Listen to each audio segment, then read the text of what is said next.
Hi there, my name is Titilayo Sarah Iguidu, and I'm going to be discussing with you the social sustainability of organic farming. Organic farming has been a fundamental and critical component in human civilization from the very beginning, and at the very core of the social part of organic farming is the man. No enterprise survives without a human factor running it at some point or throughout. So why is this very important to organic farming? Come with me as I run you through what I call the 4 S's. That's the social sustainability matrices for sustaining organic farming.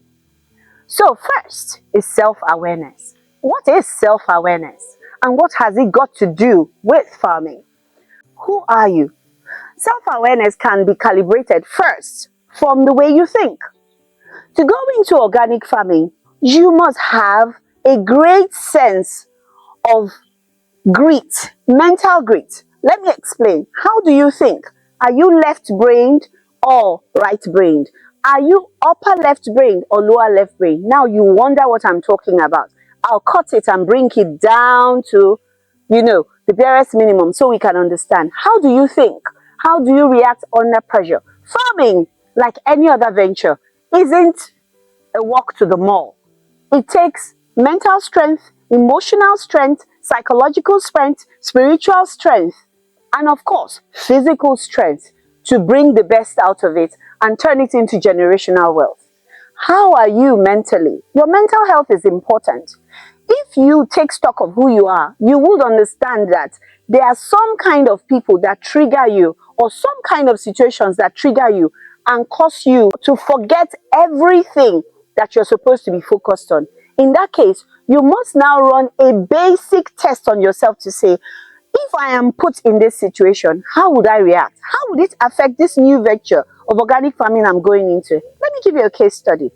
Assuming I'm Mrs. Boboloshe and I just started a backyard farm and hired one laborer, and the laborer's resumption time is 7 o'clock. And every time this laborer shows up, he shows up at 10 a.m. with an excuse of an ancestor who has passed on, and every week somebody dies in her family. Now, if I haven't taken stock of who I am, and I do not like to be taken on a fool's ride, and I lose my temper and punch that worker in question, work to be done on that organic farm for that day has been forfeited because Mrs. Wu, or whatever her name is, will call the police and you will spend probably 1 or 2 days at the police station. So, brings me back to self-awareness. How are you under pressure? You need to take stock of who you are and then gather yourself together so you're in a good headspace when you go into farming. Farming responds to love, and love begins with you loving yourself. Then you extend the love to the crops that you're going to be raising. Next is your emotional health. We are in an age where little things cause people to go into depression. Let's take that you start your organic farm with your last 100,000 and you are wondering and overstipulating how profitable it will be. If you're someone who hasn't taken stock that you have dark mood swings, there's a tendency to come up one morning if there has been a storm and your crops are tilted to the left instead of standing straight. That can take you into a deep vortex of depression. So why am I saying all this? The well-being of the farmer is at the very core of the success of organic farming. Now, let me take you to self-management. I talked about the worker. Now, in human relation, you must understand that conflict is a fundamental part of relationship. And the absence of conflict is not necessarily peace. For your farm to thrive, you must now know how to conduct yourself and set boundaries. I, for one, used to have a temper. I'm not ashamed to say it because I walked through it. So how do I set boundaries? I profile people. When I meet you, I profile you and check your value system. If your value matrices are not favorable to me, I don't bring you into my immediate space. I set boundaries and help you understand politely that you don't get to cross this space so that we can work well together. You don't have to like me to work with me, but we all must bring food to the table. So that's a way you set boundaries to manage your personal space, and then you check the people you allow into your personal space.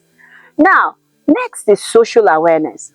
And I tell you, you cannot be a farmer in a bubble. You cannot be by yourself. There are social media groups now, WhatsApp groups, Facebook groups, all talking about organic farming. So you must learn the fine art of human relationship. It's very, very important, not negotiable. So how do you become aware of your level of social awareness? I'll explain. Run a SWOT analysis on yourself. What are your strengths when it comes to relationship? Do you like to talk? I'm a chatty person, but let me tell you something. I'm also an ambivert. I am extroverted and introverted at the same time. So I float both ways. But I've also realized that it depends on who I'm discussing with. Whoever I'm discussing with, I beg your pardon, would stimulate that side of me. So you must know, what kind of person are you? Are you introverted or extroverted? Would you rather be on a WhatsApp group, or would you rather go for meetings in person? But you must interact. It is a must, so that you gain knowledge from the experience of other people and you share your own experience. You know, working in concert always makes organic farming extraordinarily successful. Now, social management. We are in the age of bombardment of all sorts of information. Now we're talking organic, the whole world is talking organic. So what does that mean? It simply tells you that there'll be a million and one social media groups where people will just, randomly put your name and stuff, so you get excess messages. Now that's virtual. So you must learn how to manage your social life virtually. You must know what groups you want to belong in. That means you must run a social audit on all the social media handles that are brought to you. One, what should you audit it for? What should you look out for? Is it informative? Is it adding value to me? Are they squibbling there? Are they fighting? Or are they taking from you instead of adding value? Those are the matrices you use to measure who you should have in your social media space. Now, let me bring it to real life, where the real things happen. Who should you bring into your social space? As a farmer, you never have closing hours, because anything could take you to the backyard to check. Farming responds to love, and the love starts from you. You need to know who to bring into your social space, which family member is going to add value to this journey, because it's a journey, it's not a sprint, it's a marathon. And if you get this right, if you get the right information, the right people, the right social standing amongst your fellow farmers, you will be in a great state of mind. Your social space will be very, very good, because what it means is you are in concert with people who are adding value to the new venture you're taking on. You are in concert with people who will add value to your life as a family person. You are in concert with people who will add value to this society that happens to be the biggest and the most populated African country in this world.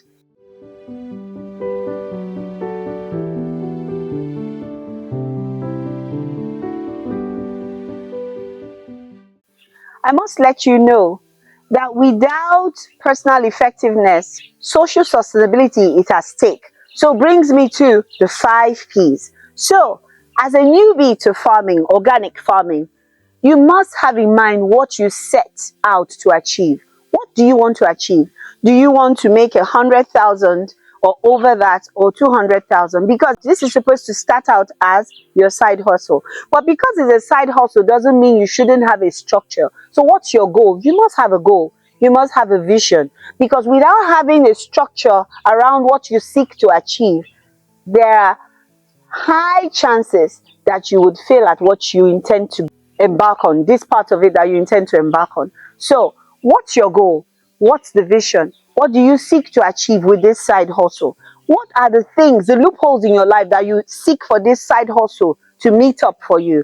But you must know that it begins with you drawing out systemically, step by step, what you want to achieve, what the vision is, your immediate goals, short-term goals, and long-term goals. Secondly, passion. Without passion, nothing thrives.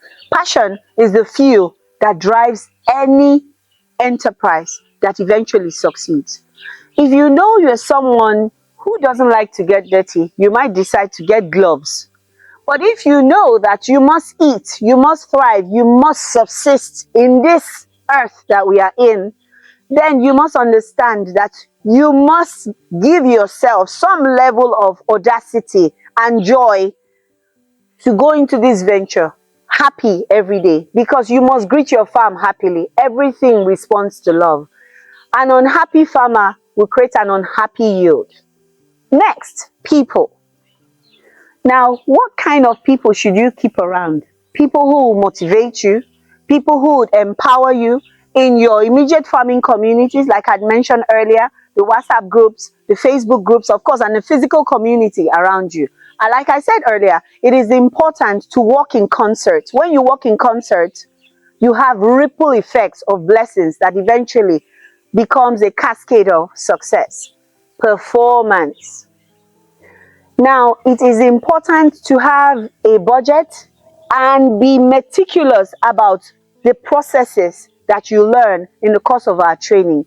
If it has been said that you must measure so at so, you calibrate whatever it is, that you mustn't go outside the measurements you've been given. To ensure success in this side hustle, you must go with every regulation that you've been given.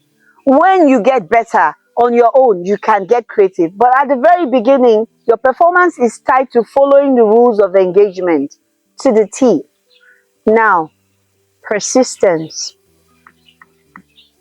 Naija no dey carry last. You know, we just need a system that works. Everywhere in the world, we are the most illustrious. And I'm not joking. It has been proven. Having said that, if you're going into organic farming, you have to summon your superpower, which every Nigerian has, which is called persistence. Some call it grit. I call it resilience. You cannot be discouraged at the very turn of any small or slight challenge. Challenges are a major part of human existence. And I tell you, if you're an organic farmer, you must understand that the obstacle is the way. Every obstacle brings you close to new knowledge, new experiences, and benefits that would eventually line your pockets and probably tease you into deciding to go into farming and create generational wealth. Finally, the health part of it. Health is wealth. And at the nucleus of organic farming is man. The health benefits of organic farming is without end, is limitless. We're in an age where you have chemically, fed plants. We have cancer on the rise, almost at par with malaria. We have all sorts of health issues. So the first thing is, when you start to grow your plants organically, your family is guaranteed good health. And of course, your budget and your spend on the doctor and hospitals whittles down considerably, eventually becomes non-existent. I'm not making claims that are unfounded. Nature has a way of responding to each other. You are natural, and when you eat something natural, what happens?